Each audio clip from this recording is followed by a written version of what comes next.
Welcome to Mr. Blue Soul Melody Remix.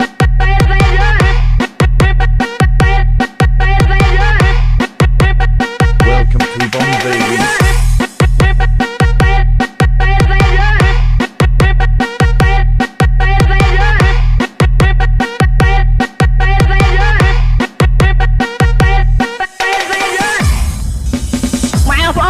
Team Red Ranger មើលវាសើចឲ្យវាសប្បាយចិត្ត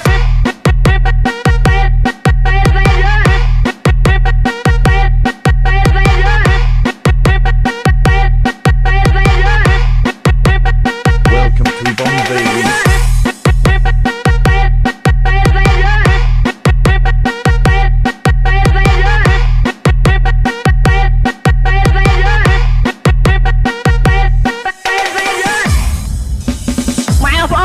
Team Red Ranger មើលវាសើចឲ្យវាសប្បាយចិត្ត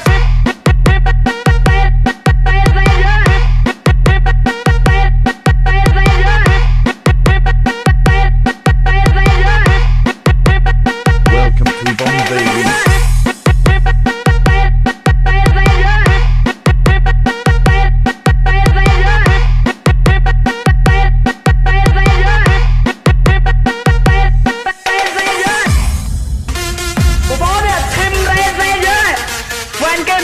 lên đó thế nụ tố ghê cái chim lên chẳng lên em lên nam đừng vô nè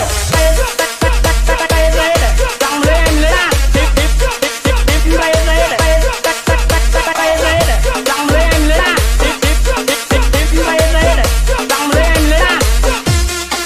tiếp đây chẳng lên em lên nam tiếp đây chẳng lên em lên nam tiếp chẳng lên em lên